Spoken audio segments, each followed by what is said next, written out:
नमस्कार। कैसे हो मित्रों?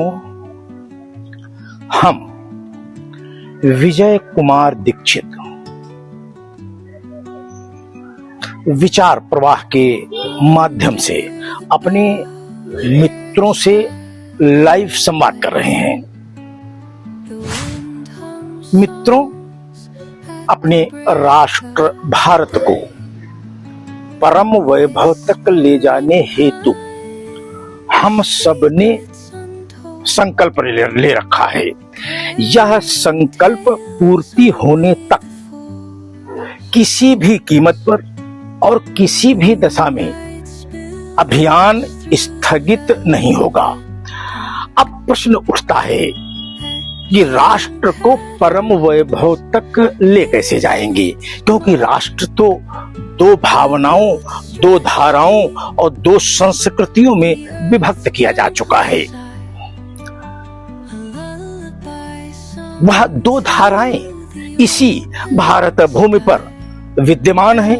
वह दोनों धाराएं आपस में लड़ते हुए भारत को परम वैभव तक न ले जाने पर आमादा हैं। हम भारतीय यह चाहते हैं कि यह भारतीय भूभाग, जिसे विदेशी आक्रांताओं की संस्कृतियों ने इसे इंडिया बना दिया है, और यह इंडिया भारत की सांस्कृतिक विरासत को नष्ट करने का दोषी भी पाया जा रहा है, और वह स्वयं यह कह रहा है कि हाँ, हमने भारत की सांस्कृतिक विरासत का क्षरण किया है। अब प्रश्न उठता है कि कोई विदेशी संस्कृति को मानने वाले लोग भारत भूमि पर भारतीय संस्कृति को अमान्य करते हुए उसे उसकी सांस्कृतिक विरासत से दूर कर दें और एक विदेशी सांस्कृतिक विरासत को भारत भूमि पर इंडिया नाम से प्रतिस्थापित कर दें, तो हम सब का इस भूमि पर रहते हुए इस तरह का विभाजन स्वीकार्य हो गया और हम सब कुछ कर भी नहीं पाए। कहने का तात्पर्य यह है कि वर्तमान भारत में जो संघर्ष हमको आपको दिख रहा है, वह संघर्ष न तो जातीय है न सांप्रदायिक है। यह संघर्ष राष्ट्रवादी और राष्ट्र विरोधियों में देखने को मिल रहा है।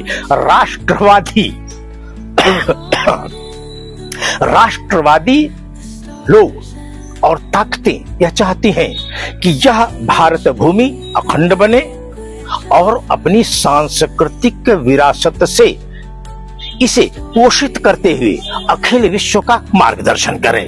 पर इसी भूभाग पर विदेशी आक्रांताओं की नाजायज औलादों ने उनकी संस्कृतियों से प्रभावित होकर हमारी संस्कृति से कन्वर्ट होकर गए कन्वर्ट ईसाई, कन्वर्ट बौद्ध और कन्वर्ट इस्लामिक लोगों ने इंडिया के लिए भारत को नष्ट करने का विचार पाला।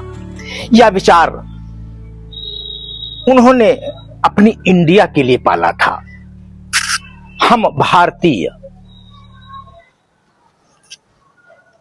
इंडिया को स्वीकार नहीं करेंगे।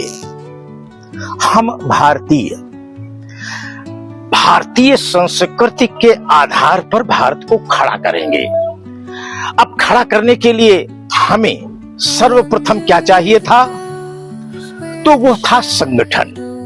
हमने अपना स्वयं का समाज संगठन विकसित किया और आज वह 100 वर्ष की आयु में अनुभव से युक्त भारत की सभी समस्याओं का संज्ञान लिए हुए उनके समाधान हेतु शक्ति संपन्न हो चुका है।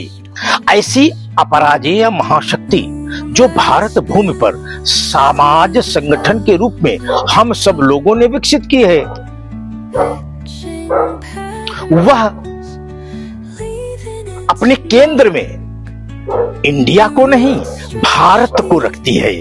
और वह शक्ति कहती है कि हम अपने भारत का पुनः प्रकटीकरण करेंगे।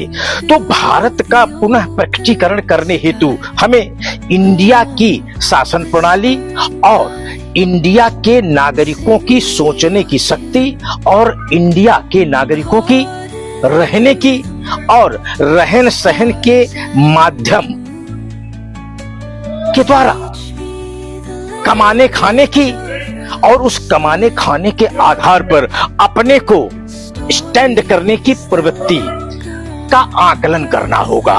हमारे भारत भूमि पर हम भारतीय जब अपनी कौशल क्षमता का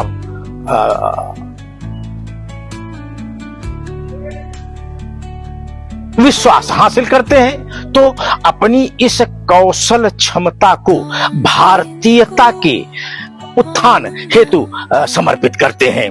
और यह भारतीयता जब ऊपर उठती है तो हमारा समाज और हमारा भारत भी ऊपर उठता है। इसलिए हम सब भारतीय अपने भारत के प्रकटीकरण की चिंता कर रहे हैं। भारत का प्रकटीकरण तब तक नहीं होगा जब तक इस भूमि पर विदेशी ताकतों के द्वारा विकसित कन्वर्ट भारतीयों का बनाया हुआ इंडिया नष्ट नहीं हो जाता। इसकी भावना को समझने के लिए हमें वर्तमान कालखंड के कुछ उदाहरणों को संज्ञान में लेना होगा। अभी तक हमारे भारत भूभाग को इंडिया मानकर जो भी नागरिक यहाँ योग्यता का वर्ण करता है वह अपनी उस योग्यता से इस भूभाग का कल्याण और उत्थान करने के बजाय वह अपनी उस योग्यता और जन्मता और भारतीय सांस्कृतिक श्रेष्ठता को लेकर वह विश्व के अन्य देशों की ओर पलायन कर जाता है और अपनी उस विद्या का, अपनी उस मेधा का उस राष्ट्र में रहकर उस राष्ट्र की तरक्की के साथ अपनी तरक्की सुनिश्चित करता है। हमारा भारत अपनी उस विद्वता धारण किए हुए मानव का इंतजार करता रह जाता है और वह विद्वान भारत की इच्छा और अपेक्षा को त्याज्य कर इंडिया की भावना को स्वीकार कर यहां से चला जाता है और फिर वह भारत की ओर मुंह उठाकर भी नहीं देखता। अब हमारी जो मेधा जन्म लेकर और अपनी युवा अवस्था तक तैयार होती है उस मेधा के आधार पर जब भारत के सृजन का अवसर आया तो वह मेधा यहां से पलायन कर किसी अन्य राष्ट्र को चली गई और वह मेधा उस राष्ट्र के विकास में अपना योगदान सुनिश्चित करने लगी। मेरा भारत इंडिया बनकर यहीं का यहीं रह गया, न वह उत्थान कर पाया न वह अपने स्थान पर रुक पाया और वह धीरे धीरे चारित्रिक स्खलन की परिधि में अपने को मलिन करता हुआ चला गया। क्या यह अवस्था सतत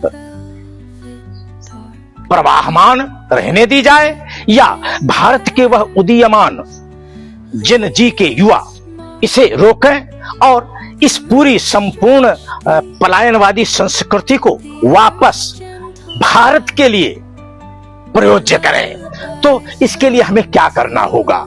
हमारे भारत के युवाओं का एक भाव है, भारत भूमि पर पल बढ़कर तैयार होकर उच्च शिक्षा प्राप्त कर भारत से पलायन कर जाना और अन्य देश के में बस जाना। अब यह सतत 100 वर्ष से चल रहा है। भारत जहां था इंडिया बनाकर वही रोक दिया गया। अब हम सबको अवसर प्राप्त हुआ है कि हम उस इंडिया के स्थान पर भारत का प्रकटीकरण करें। तो भारत का प्रकटीकरण करने के लिए ही तो हमने सबसे पहले अपने आर्थिक साम्राज्य का प्रबंधन प्रारंभ किया। यह नोटबंदी उसी नव आर्थिक साम्राज्य के प्रबंधन के लिए थी।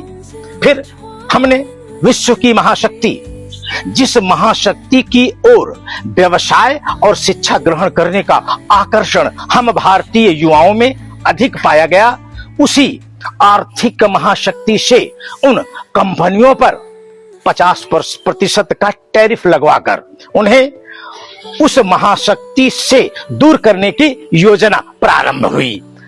अब जो हमारी आर्थिक व्यवस्था सिर्फ अमेरिकी सरकार और अमेरिकी राष्ट्र के उपभोक्ताओं तक ही सीमित थी, हमने उसे वहां से निकालकर विश्व के अन्य देशों की ओर जब भेजा तो पाया गया कि हमारे प्रोडक्ट और हमारी आर्थिक नीतियां और हमारे आर्थिक प्रयास अखिल विश्व को समानता के आधार पर पसंद आ रहे हैं। तो हम असमानता के टैरिफ को स्वीकार कर हम भारत का व्यवसाय उस राष्ट्र के साथ क्यों करें जो असमानता के आधार पर हमारे साथ व्यवहार सुनिश्चित करेगा।